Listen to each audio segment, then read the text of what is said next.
Conmemoramos los 70 años de la creación de la Universidad Obrera Nacional. Fue en el 1948 que, durante el gobierno del general Perón, se sancionó la ley de creación de la Universidad Obrera Nacional. Comenzó a funcionar en el año 1952 porque formaba parte de un plan integral que incluía la formación previa de técnicos, y con el golpe de 1955 quedó inconclusa, incluso no terminó la primera promoción, pero la lucha de aquellos primeros estudiantes permitió que continuara y en el año 1959 pasase a ser Universidad Tecnológica Nacional. En lo local, la nuestra nace en el año 1972 y surge después de unos 4 o 5 años que gente de Zárate y Campana, trabajadores, técnicos que estaban trabajando en distintas empresas y querían avanzar en sus conocimientos, buscaron la alternativa de una facultad. Yo me acuerdo porque algunos de ellos han sido compañeros incluso de trabajo mío y hasta han sido alumnos míos porque yo entré a dar clase acá en el último año de la primera promoción en Ingeniería Eléctrica, hace ya 40 años que acabo de cumplir hace unos días. Y recuerdo que tuvieron muchas reuniones con el gremio del papel, que era muy poderoso en aquel entonces en Zárate, con la UOM, por supuesto, aquí en Campana.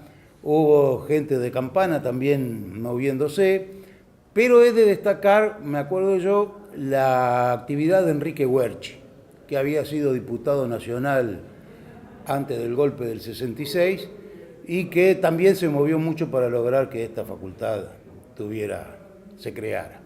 Y nacimos en el 72, yo ingresé 6 años después, justamente, en el 78, pero es interesante porque se llama Delta, es la única regional de toda la Universidad Tecnológica Nacional que no lleva el nombre de la ciudad donde está.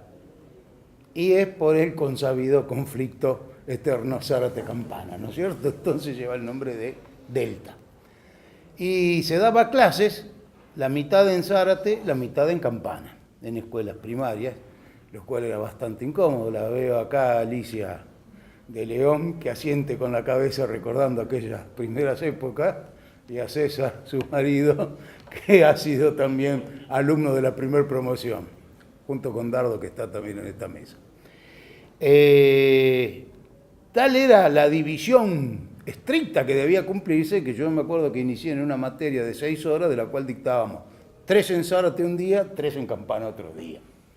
Bueno, el hecho es que desde el año 82 estamos en el edificio actual. Y bueno, en este momento hemos organizado un acto para conmemorar, no digo celebrar porque las condiciones de la Universidad Nacional en este momento no son para celebrar. No hemos podido tampoco celebrar como se debe los 100 años de la reforma universitaria, pero sí conmemorar los 70 años de la creación de esta Universidad Tecnológica Nacional, que nació justamente con la intención de crear ingenieros para la formación de una industria nacional, cosa que lamentablemente en este momento la situación es totalmente opuesta. Bueno, yo hice una pequeña introducción. Muchas gracias, Luis. Y precisamente ha sido nuestro vicedecano y secretario académico, el ingeniero Luis Perna, el que tuvo la feliz idea de invitar al doctor Fernando Napoli, que hoy nos acompaña, historiador,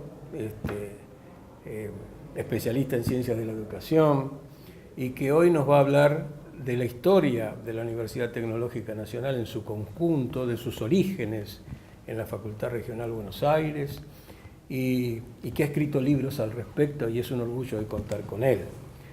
Director de nuestra maestría en docencia universitaria, profesor de muchos de los que aquí estamos en el año 97, cuando empezábamos a crear el posgrado en la facultad, y muchos de nosotros comenzamos a tomar el posgrado que no habíamos tenido posibilidad de hacerlo antes. Bueno, yo quiero sumarme a lo que contaba nuestro vicedecano. Nuestra Facultad Regional Delta, junto con los 70 años de la UTN, cumple este año 46 años de vida. Y yo la he acompañado durante 44 años. Y esos alumnos que cursaban 3 días en Zárate y 2 en Campana, uno de esos alumnos era yo, que soy tercera promoción, ingresé a esta querida casa de estudios cuando no teníamos ni edificio y nunca más me separé de ella ocupando distintos roles en distintos momentos del tiempo. 44 años. El doctor Fernando Napoli, entre tantas cosas que escribió un libro e hizo una periodización de la universidad. Y ustedes van a ver lo que está detrás nuestro, es celebrando y haciendo honor a la teorización que Fernando hizo en su momento y que yo muy humildemente hace unos 10, 12 años tomé y la apliqué a nuestra facultad regional y que hoy figura en nuestra página web. Una etapa fundacional.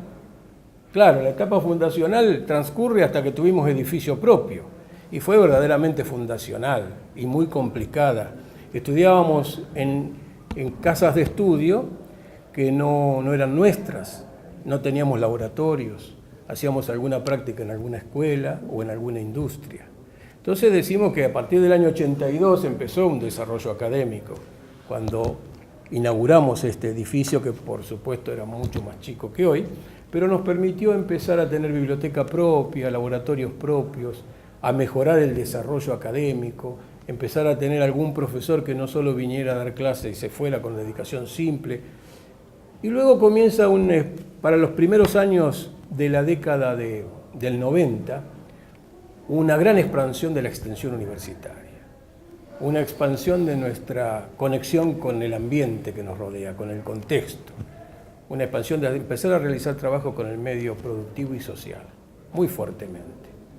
Hasta que al principio del nuevo siglo, 2001-2002, con el advenimiento de la acreditación de carreras, aparece fuertemente en esta facultad el desarrollo del posgrado y de la investigación.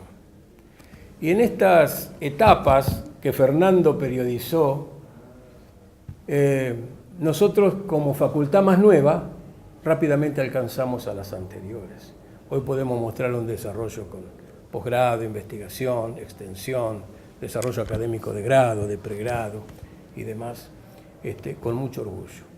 De modo que hoy celebramos los 70 años de la UTN, conmemoramos los 70 años de la UTN, los 46 años de nuestra facultad, y sí celebramos sobremanera tener con nosotros a Fernando, que va a ser quien nos dé una hermosa charla de celebración de nuestro aniversario. Fernando. Bueno, yo hace 20 años fue la primera vez que vine aquí a la Regional Delta, ¿no? Con la maestría en docencia universitaria, y lo suelo decir públicamente, ¿no? En estos 20 años, lo único que he cosechado de esta facultad fueron cosas maravillosas, tanto en lo profesional como en lo personal. Cosechamos logros académicos como institución, pero también cosechamos sinceras amistades y encuentros para pensar la vida de la universidad.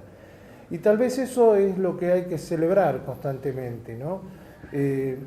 La academia, en líneas generales, no está acostumbrada a celebrar sus propios logros, no está acostumbrada a disfrutar de sus propios logros. Siempre la academia está en esa situación de cuánto es lo que nos falta cuando en el fondo ya hay mucho para celebrar. Y en una universidad como esta, yo no soy ingeniero, soy de historia y de ciencias de la educación, y sin embargo en 30 años de trabajo con ingenieros realmente he aprendido muchísimo, y que hoy se conmemoren, o que el lunes se conmemoren 70 años de una institución que es inédita a nivel planetario, y en su momento lo fue también.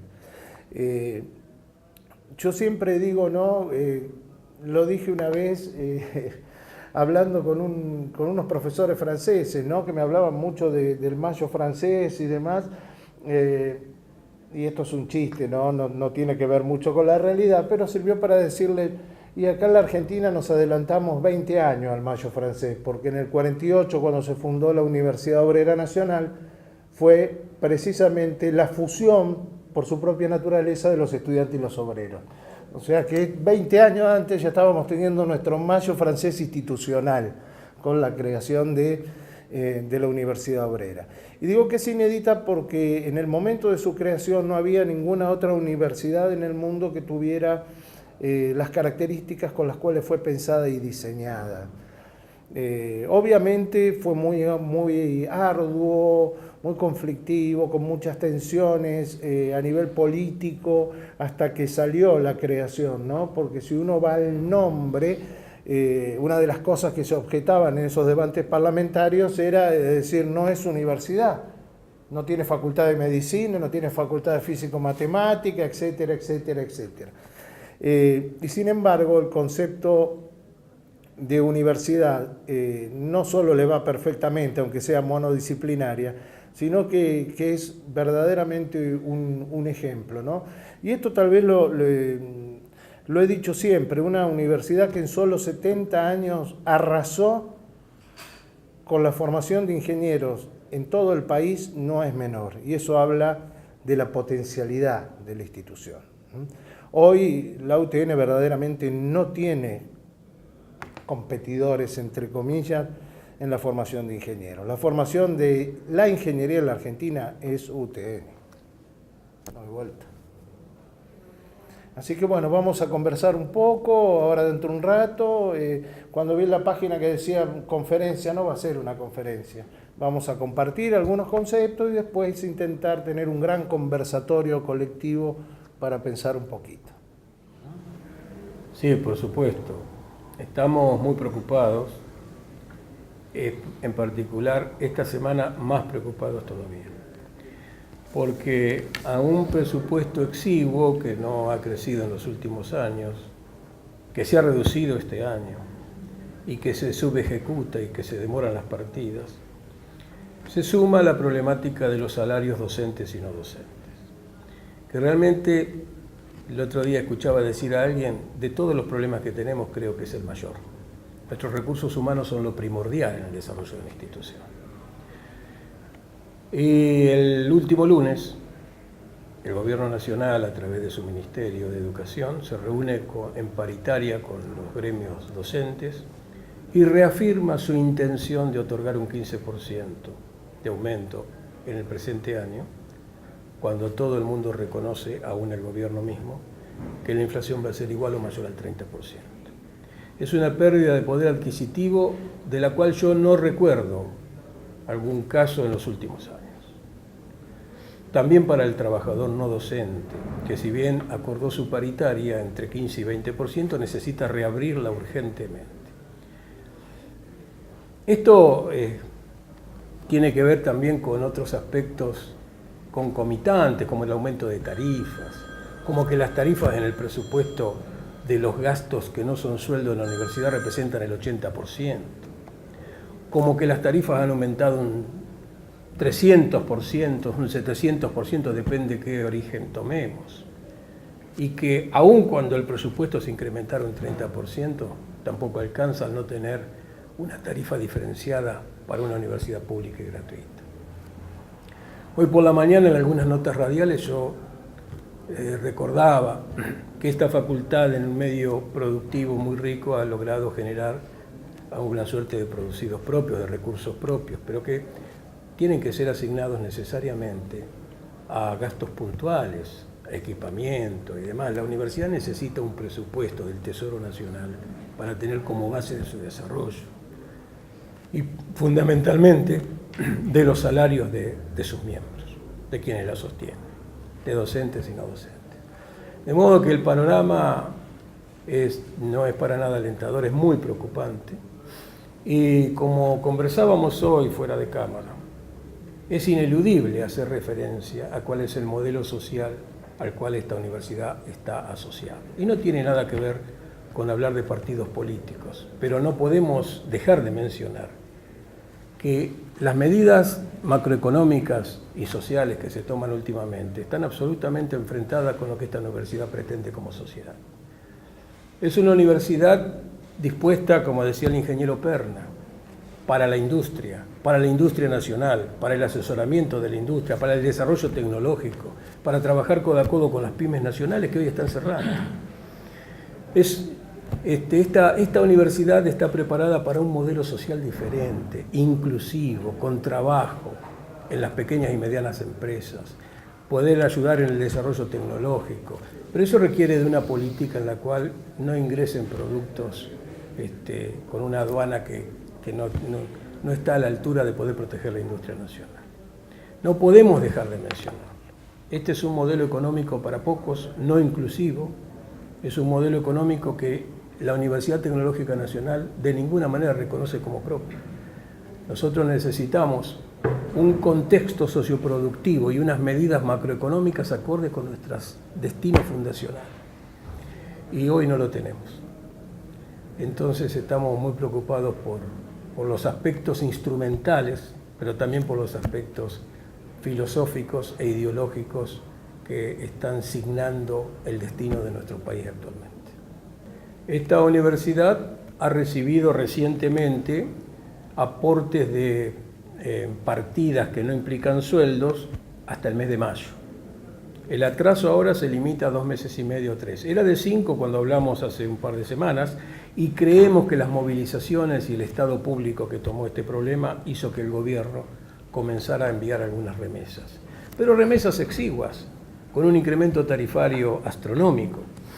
En la Universidad Tecnológica Nacional, la disponibilidad de algunos recursos presupuestarios propios por los trabajos que la universidad hace con el medio productivo y social, que no solo implican un ingreso adicional, una posibilidad monetaria, nosotros lo hacemos porque nos enriquece estar en contacto con el mundo real, poner en contacto a nuestros docentes, a nuestros becarios, a nuestros alumnos, y además tener algún recurso, alguna utilidad marginal. Es con esos recursos que la universidad enfrenta el pago de tarifas y otros gastos mientras espera las del gobierno nacional. Pero esa posibilidad no está dada en todo el país. Depende del entorno socioproductivo, depende de si las carreras son de ingeniería o no, o de tecnología. Pero imaginemos, por ejemplo, otras carreras con otro perfil de profesionales y de directivos que no tienen esa posibilidad. Hoy en día tienen gravísimos problemas de no poder cubrir esta falencia. Y que realmente se esté pensando en cortarle un servicio a una universidad pública es un despropósito. Ahí tendría que estar el gobierno provincial, el gobierno nacional impidiéndolo. De alguna manera, es un despropósito que se le llegue a cortar la electricidad a una universidad pública. No lo puedo creer ni lo puedo entender. Y todos en esta ocasión acompañamos ese acto de protesta que esperamos que el gobierno entienda lo que está ocurriendo. Porque en otras ocasiones algunos docentes paraban, otros no paraban. Hoy en día el cuerpo docente está muy unido y realmente lo que está ocurriendo ha hecho que todos en bloque estén asumiendo esta medida de fuerza. Lo que esperamos es una reacción del gobierno nacional. Me parece que es importante, digamos, destacar un hecho.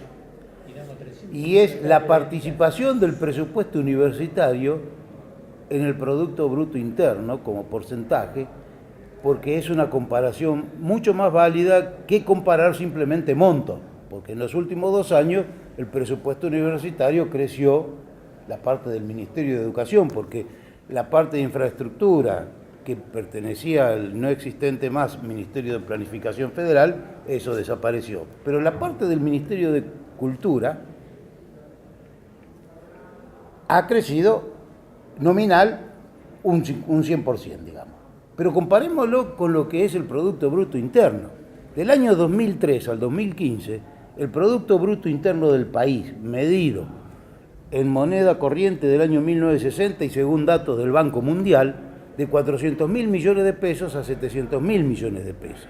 En ese mismo periodo, el presupuesto universitario creció de 0,5% al 1,02% del PBI. Y en este momento está bajando y ha llegado al 0,71%. O sea, la universidad pública está siendo desfinanciada en forma directa, con una disminución de su participación en el Producto Bruto Interno, y encima está siendo desfinanciada por quitas expresas, como los 3.000 millones de pesos que por decreto se derivaron a otros ítems presupuestarios, y con lo que produce la inflación al llegar a estas partidas, como lo acaba de explicar el decano Sosa, con 5 meses de atraso, o con 3 meses de atraso, o lo que sea. Es decir, hay un desfinanciamiento muy importante, pero a mí me interesa destacar esta participación del presupuesto universitario en el Producto Bruto Interno, porque eso muestra realmente cuál es el proyecto de país que se tiene, al menos con el aspecto de educación.